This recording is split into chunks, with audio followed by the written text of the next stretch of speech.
Coucou tout le monde, j'espère que vous allez bien. Je suis ravie de vous retrouver aujourd'hui pour une nouvelle vidéo. Alors si vous me suivez, vous savez que sur ma chaîne on parle de bougies parfumées, de thé parfumé, de livres, de séries Netflix. Et là, comme je vous l'avais dit, j'ai envie de vous proposer des recettes. Pourquoi? Parce que il paraît que je ne mange pas comme les autres et je ne fais pas les choses comme les autres. C'est-à-dire que si vous avez vu ma vidéo sur mes livres sur Marie Chiocca, j'ai commencé il y a 2 ans à manger en IGBA, donc à diminuer fortement le sucre. Et aujourd'hui, j'en suis arrivée à ne quasiment plus en consommer du tout. Mais ça, ce sera l'objet d'une prochaine vidéo où je vous dirai comment j'ai arrêté le sucre et aussi pourquoi. D'ailleurs, ça se voit, j'ai l'impression d'avoir beaucoup plus d'énergie, d'être beaucoup plus dynamique et aussi que mes allergies commencent à diminuer un peu. Donc quelque part, ça commence à porter ses fruits. Alors quand on est allergique comme moi, on prend l'habitude de lire tout ce que contiennent les aliments. Donc la première chose qu'on fait, c'est bannir tous les produits transformés et les faire soi-même. Comme par exemple ici le beurre de cacahuète que je vais vous présenter, parce que j'ai remarqué qu'il y a beaucoup trop de produits qui sont rajoutés, qui n'ont plus rien à voir avec le produit, et beaucoup de sucres qui sont rajoutés et qui n'ont aucun intérêt pour les aliments.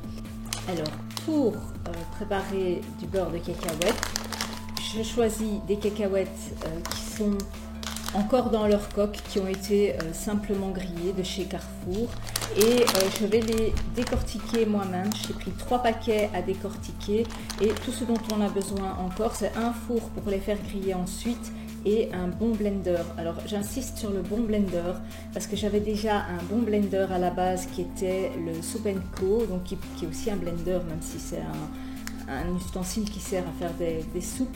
Et bien avec mon BioChef maintenant, j'ai vraiment des résultats incomparables qui sont identiques au beurre de cacahuète qu'on trouve dans le commerce.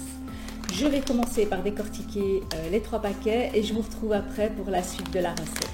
Alors ce sont des paquets de 300 grammes chacun, donc il y aura 900 grammes de cacahuètes à décortiquer. Simplement, faut pas garder le son, donc il suffit juste de les frictionner entre les doigts et on garde juste le blanc, enfin les cacahuètes blanches sans leur son.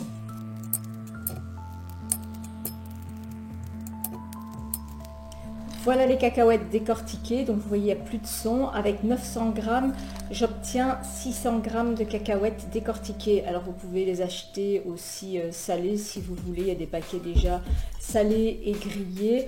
Moi perso je n'aime pas parce que pour faire tenir le sel, on rajoute des ingrédients et j'aime bien avoir la maîtrise de ce que je fais. Donc je vais les mettre dans un plat et je vais les mettre au four à 185 degrés pendant 10 minutes pour les laisser griller. On peut aussi les faire non grillées, mais je préfère le goût qu'elles ont quand elles sont grillées. Je vais mettre mes cacahuètes 10 minutes à 185 degrés.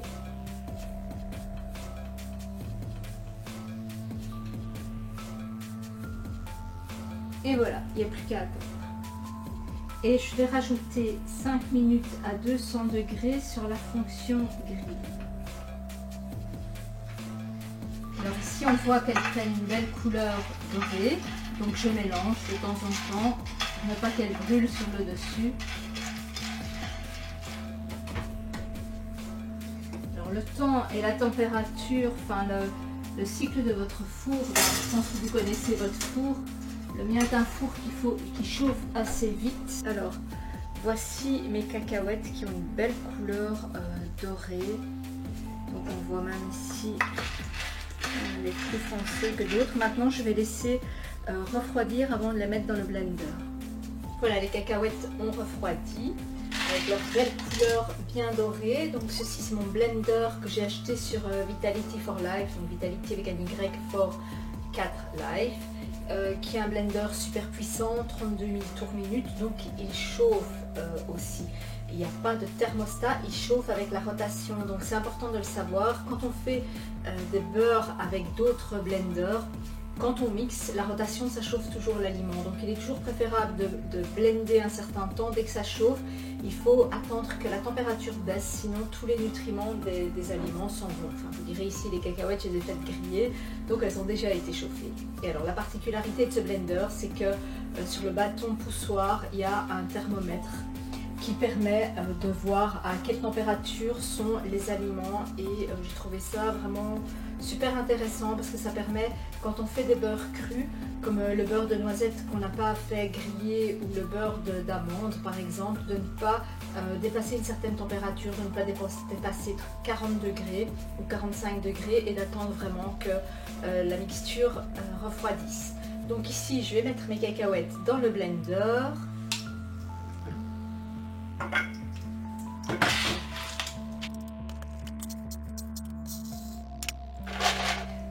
Donc il y a à peu près 600 g de cacahuètes au total.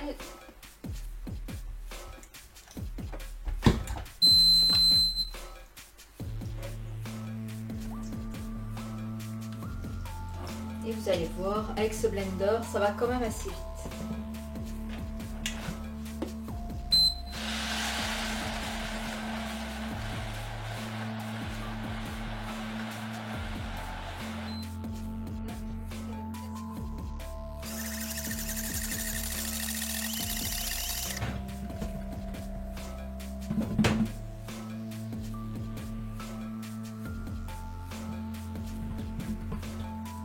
Je vais attendre que ça refroidisse un peu. Alors là forcément je l'avais fait aller à pleine puissance, donc le passage que vous avez vu en accéléré n'a duré que 30 secondes en réalité à pleine puissance, donc j'en suis déjà là. Maintenant je vais attendre que ça refroidisse. Je peux parfois attendre 20 minutes avant que ça ne refroidisse, et puis je vais encore le faire aller 30 à 40 secondes à pleine puissance, et là j'aurai mon beurre. Par contre, ce que je vais faire pour relever un peu le goût de ce beurre de cacahuète, j'aime quand ils sont un peu salés, mais pas avec n'importe quel sel. Je vais rajouter 2-3 tours de moulin de sel de l'Himalaya, donc c'est du sel bio que j'achète chez Bioplanète, en vrac, et que je mets dans un moulin. Parce que j'ai remarqué que certains sels contenaient également du sucre, des dextrose.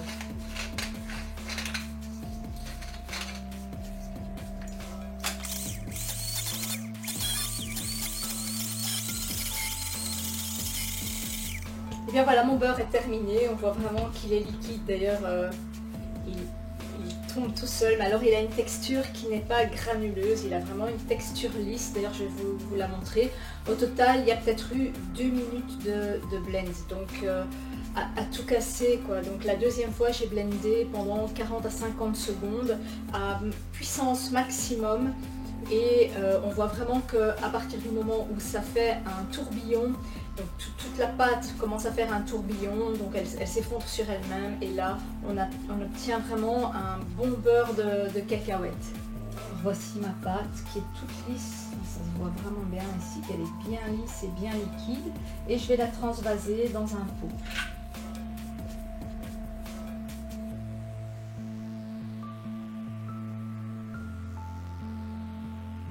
On dirait presque du caramel.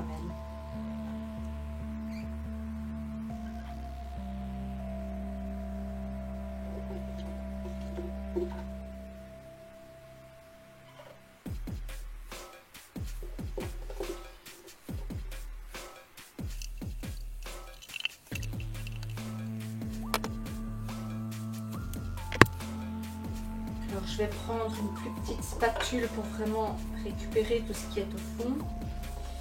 C'est le plus dur avec ce blender, c'est de tout récupérer, parce que ce sont des textures très très fines.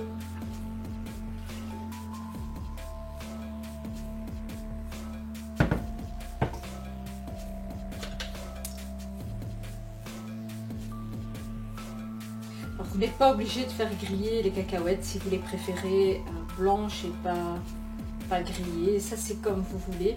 La prochaine fois, enfin une des prochaines fois, je vous montrerai aussi comment je fais du beurre d'amande ou du beurre de noisette Le beurre d'amande et le beurre de noisette, c'est pas tout à fait la même chose parce qu'il faut d'abord au préalable les laisser tremper une nuit parce qu'il y a de l'acide phytique à l'intérieur qui est un inhibiteur d'enzymes. Ça, je vous expliquerai aussi.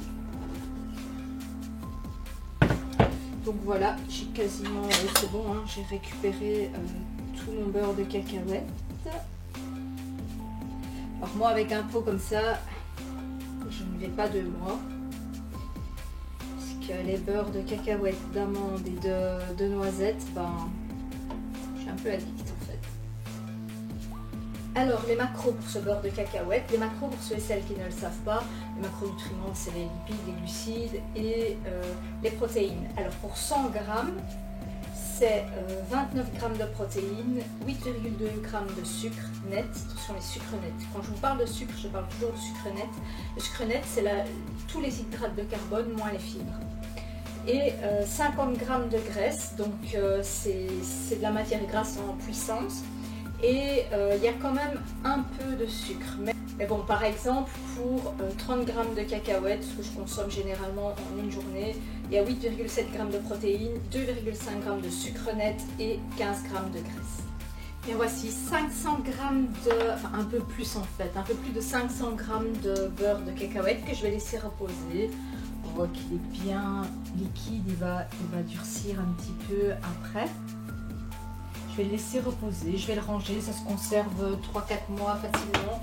Si vous le laissez sans bouger, vous allez voir qu'il y a un peu d'huile qui va remonter à la surface, il suffit juste de le remélanger et c'est bon quoi. Enfin, je vais laisser ouvert pour le laisser reposer.